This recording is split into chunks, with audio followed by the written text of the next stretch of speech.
So hello everyone, HSC board examinations के PCM के examinations हो चुके हैं और अभी बायो का बचा है और वोकेशनल सब्जेक्ट बचे हैं जो कि 14 और 15 तक मोस्टली कंप्लीट हो ही जाएंगे। तो उसके बाद आपके पास सीईटी के लिए ऑलमोस्ट 1.5 मंथ बचा होगा। अब बड़ा क्वेश्चन ये आता है कि क्या ये बचे हुए 1.5 महीने में हम अच्छे परसेंटाइल ला सकते हैं? क्या हम 90 परसेंटाइल क्रॉस कर सकते हैं? क्या हम 95 परसेंटाइल ला सकते हैं? क्या हो सकता है ऐसा कि हम 99 परसेंटाइल भी ले आएँ?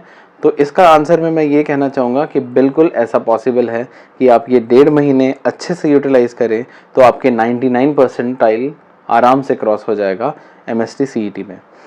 आप लोगों को अगर ये इन्फॉर्मेशन मिल रही है सोशल मीडिया के माध्यम से या अपने दोस्तों के माध्यम से या किसी और माध्यम से कि जो जेई और सीईटी के लेवल ऑफ क्वेश्चन है वो ऑलमोस्ट सेम हो गए हैं, तो ये बिल्कुल भी सच नहीं है। इस बात पे आप बिल्कुल भी भरोसा ना करें। इसको हम प्रूव करते हैं एक लॉजिकल थिंकिंग के हिसाब से।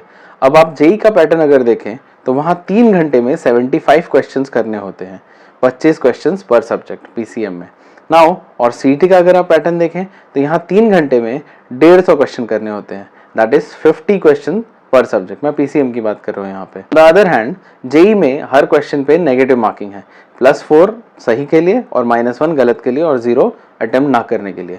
On the other hand CET में जो मैक्सिमम मार्क्स एक क्वेश्चन में मिलता है वो है 2, on that too only in maths. बाकी फिजिक्स और केम में तो हर क्वेश्चन के सिर्फ 1 मार्क है and that too with no negative marking.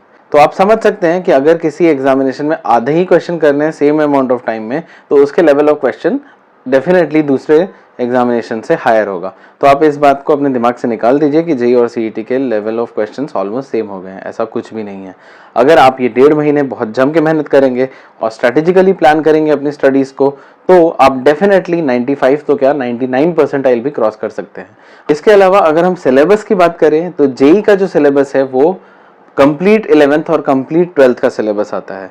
So JEE के एग्जामिनेशंस में ऑलमोस्ट 50% क्वेश्चन 11th से 50% क्वेश्चन 12th से आते हैं, पर सिलेबस पूरा है 11th का पूरा और 12th का पूरा। On the other hand CET में अगर आप देखें तो यहाँ पे जो 11th का पोर्शन है उससे कुछ सर्टेन चैप्टर्स आते हैं और उनका भी 20% ऑफ द क्वेश्चन, यहाँ ध्यान दीजिएगा, not 20% of the syllabus, it is 20% of the total number of questions, that is 50 का 20%, that is 10। सिर्फ 10 क्वेश्चन आते हैं क्लास 11th के टॉपिक से हर सब्जेक्ट में और 40 क्वेश्चंस आते हैं 12th के टॉपिक से। तो यहाँ कंप्लीटली डिफरेंट है। लाइक 80% जो है वो 12th का सिलेबस यूज़ करते हैं और 20% जो है वो 11th का सिलेबस यूज़ करते हैं। ये भी अपने आप में एक प्रूफ है बताने के लिए कि जेई और सीईटी के जो एग्जामिनेशंस हैं वो कम्प्लीटली डिफरेंट लेवल पर है। जेई का एग्जामिनेशन के toughness level definitely higher side पर है सीईटी के कंपैरिजन में। तो इसलिए मैं आपसे कह रहा था कि आप इस बात पे बिल्कुल भी भरोसा ना करें जो कोई भी आपको ये बता रहे हैं कि सीईटी और जेई के लेवल ऑफ क्वेश्चन सेम हो गए हैं। ऐसा कुछ भी नहीं है। आप 1.5 महीने स्ट्रैटेजिकली और जम के पढ़ाई कीजिए तो आपको कोई भी नहीं रोक सकता even to get 99 percentile and above. अब ये सवाल आता है कि हम स्ट्रैटेजिक पढ़ाई कैसे करें, कैसे बनाएं हम स्ट्रैटेजी। तो यहीं पे रोल आता है डीजीटी का।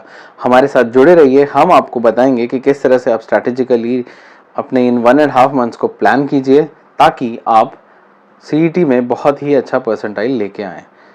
आप हमारे साथ सोशल मीडिया पे बने रहिए, इंस्टाग्राम और यूट्यूब चैनल पे। हम कंटिन्यूसली आपको प्रोवाइड करते रहेंगे टिप्स एंड ट्रिक्स के वीडियोस, डिटेल वीडियोस और बहुत सारा quality content related to your CET entrance examination जो आपको हायर परसेंटाइल लाने के लिए मदद कर सकता है, as high as even 99 percentile. तो अपनी पढ़ाई आप चालू रखिए और डीजीटी के साथ बने रहिए। हम आपके सारथी बन के आपको आपके ड्रीम कॉलेज तक पहुंचाने में मदद करेंगे।